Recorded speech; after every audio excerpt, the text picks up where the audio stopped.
Hi everyone, I'm Shireen. This is my first year in ISM, and I'm studying pediatrics. I'm going to start off with a quote. Dr. Arizona Robbins from Seattle-Brace Hospital said, "This is not general surgery in miniature. These are the tiny humans. These are children. They believe in magic. They play pretend. There is fairy dust in their IV bags.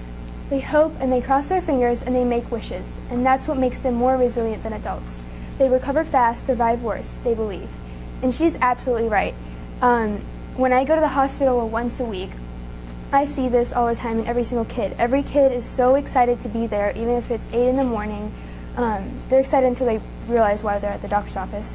But I've observed at both children's hospitals and regular hospitals, and the atmosphere at a children's hospital is just so much warmer and friendlier because everyone there is there to help kids. A little bit about me. I play golf and violin. I've been playing violin for 9 years. My favorite TV show is Parks and Rec, and I finished it last night, and it was super sad, and I almost cried. Game of Thrones is my favorite series, and I've been wanting to be a doctor ever since I can remember. I didn't know about pediatrics, and that's why I took ISM. My mission statement: through the Independent Study and Mentorship Program, I plan to gain experience and knowledge in informational interviews, as well as in the pediatric medical field, and become better prepared for the medical world. With the help of my mentor, I will design and display a final product demonstrating my interest and growth in my topic. After ISM, I plan to use the knowledge I accumulated to find further opportunities in the medical field and eventually practice medicine to the best of my ability. So for the Career Outlook Assessment, I found that pediatricians are responsible for not only the physical but emotional well-being of their patients. This is because children don't always know what's wrong with them. If they're going through things at school or at home, they're more likely to express it saying, "I have a headache" or "I have a tummy ache." They don't know that something's wrong with them emotionally. And so pediatricians have to pick up on that kind of behavior and refer them to an actual therapist. Generally, doctors take 4 years in undergraduate university, 4 years in medical school, and 3 years at residency, which is where you would specialize for pediatrics. And then you can subspecialize, and that takes 2 to 6 years, so like neurology or oncology. And so, for example, a pediatric gastroenterologist can take up to 13 years of schooling.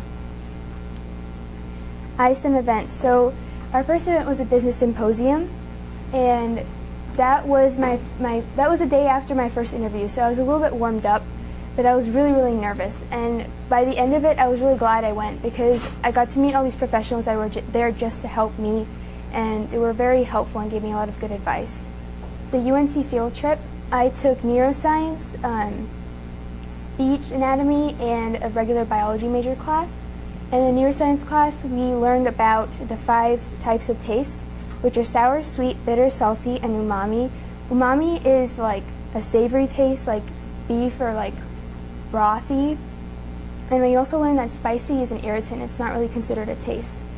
In the speech anatomy class, we learned about the different parts of your mouth and how they make different sounds. And then in the biology major class, we learned about photosynthesis, basically, and it's very similar to what we're learning in AP biology. I really enjoyed the neuroscience class, and because of that, I decided to pursue a major in neuroscience in whatever colleges I was applying to that had a neuroscience major. So that was really nice. And then the research showcase was in December, and I was really scared for that because the idea of standing around and having to talk to people I don't know and tell them about myself was really terrifying. But once my mentor was there, it was easier to introduce her to people and have conversations and tell them about ISM. My first interview was with Dr. Coyle, and I have shadowed him before, so it was nice having a friendly face there. He's a pediatric gastroenterologist at Children's Medical Center. For him, when he grew up as a kid, he had a lot of allergies, so he didn't get to go outside and play with all his friends like all the normal kids.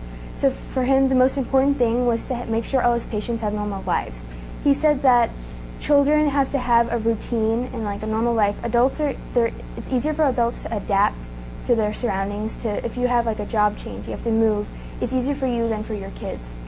He also said not to bring your work home, and because he works in a hospital, people come from all around to Children's Medical Center, and he sees a lot of depressing cases, and he said it's really important to keep your work at work and not bring it home or you'll get depressed.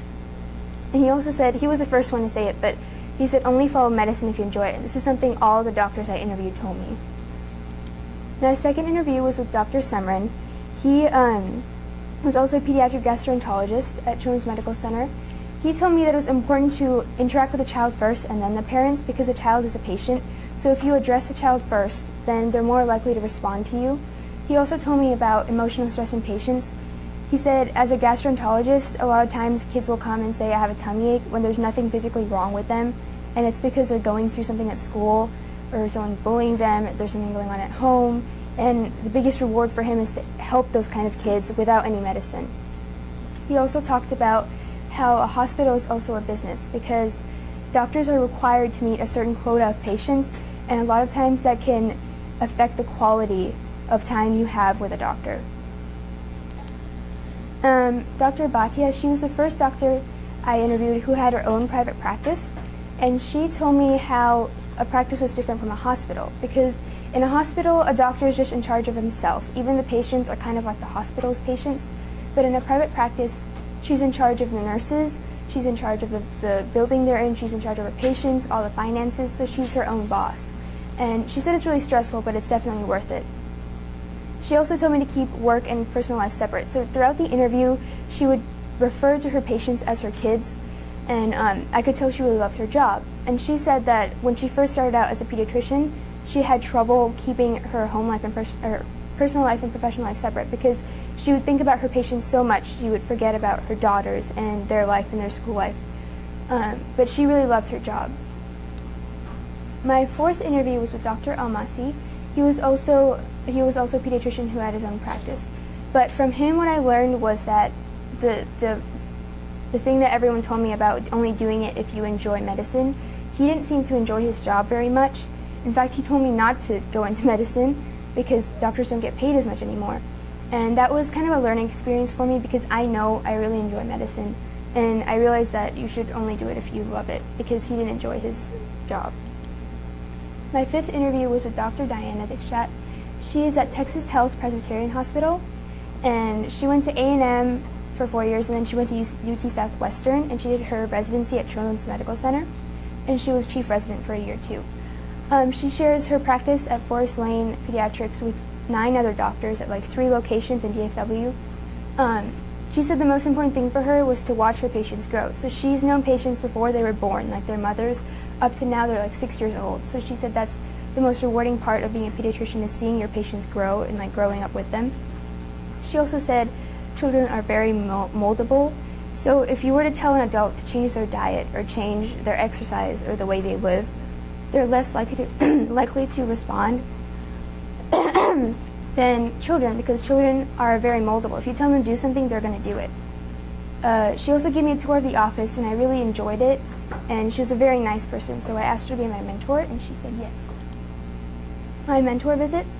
So I go once a week for mentor visits for around 2 hours. The first thing I learned, and I figured out pretty fast, was that 15 to 18 months old, those kids are the hardest to deal with because they're old enough to know that something's going to happen, like they're getting checked up, but they're not old enough to know that it's going to be okay and they're not going to get hurt. So a lot of times they're very fussy, and their parents have to hold them down, and they start crying and screaming and stuff. So that was very fun. But I also learned about different kinds of parents. So I've seen different kinds of parents. So we had one dad come in, and he had no idea what was wrong with his kids. And he had this like paper in with the mom had written like notes all over it, and he was like, I don't know anything, I just know the kids are sick. There's people like that. And then there's parents that deflate the problem. So last week, someone came in, and my mentor told me that a couple weeks ago, the kid, who was 3 years old, had a sore on his leg, and instead of telling the doctor, the parents like hid it. They bandaged it and then forgot about it. They just left it alone, and it had gotten really, really bad, and they acted like it wasn't a big deal. But at the same time, there are parents that come in 3 times a week, even though their kid has already been diagnosed with something, because they worry so much. So then I also learned about newborn reflexes.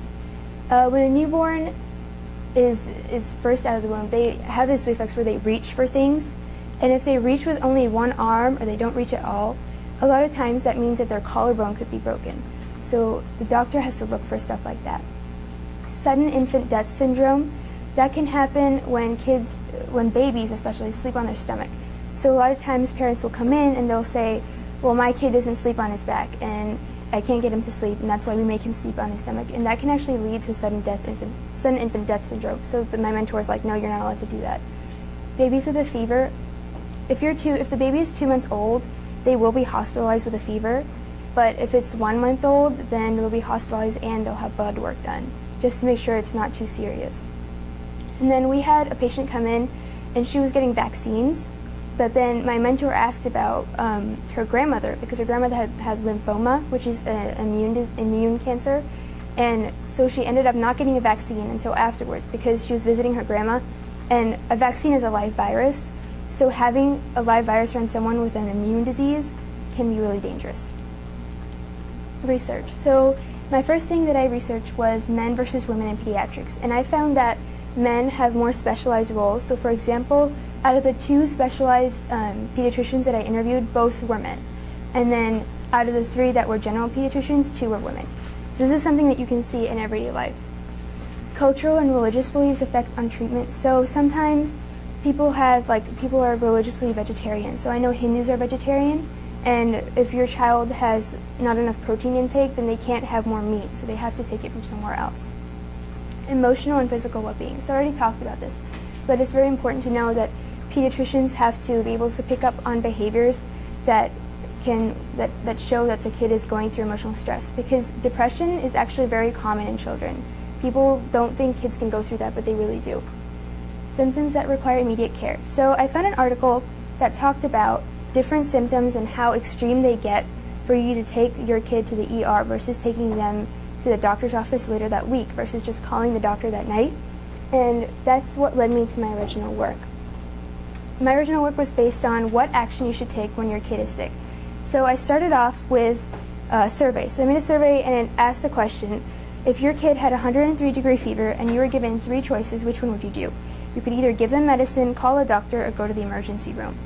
And I found from the survey that, here's a graph, that most of the parents, you can't really tell from the graphs, but most of the parents who had more than 1 kid were more lax, so they would call a doctor or give more medicine, but people had 1 kid, regardless of the age, would go to the emergency room. I also researched specific symptoms. This is a graphic I had in it. So example, if you had a head injury and you were unconscious, you would call 911. But if you had a kid who was under 2 months and had a fever, you would go to the emergency room. You wouldn't even bother calling the doctor because it's that serious. So for example, last week I saw a little girl come in and she was a month old. And the minute you entered the room, you could tell she was really, really sick. She was completely pale. She couldn't breathe without making this grunting noise. And it was really scary to see such a small human being doing that.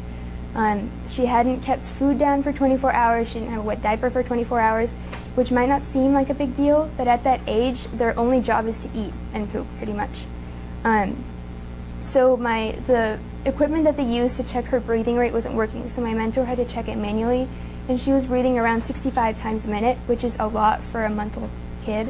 So they ended up taking her to the hospital, and she stayed there overnight.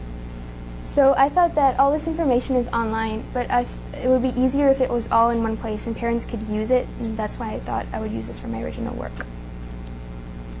My quote this year was, "If opportunity doesn't knock, build a door." This is important to me because I took ISM because I was so shy. I knew I wanted to be a doctor, but it was more for me to get out of my comfort zone and learn how to use professional skills. And I'm so glad I took it because not only have I improved as a person, but now I know that I really love pediatrics. I'm a lot less shy. I'm better at managing my time because of the independence you get in this class. No one's going to tell you when something is due. You have to look it up yourself. Asking for interviews and talking to professionals I've never met has improved my professional skills a lot. And I've always wanted to be a doctor, but spending time in a children's hospital has made me realize how much I love pediatrics. So I'm really glad I'm in ISM.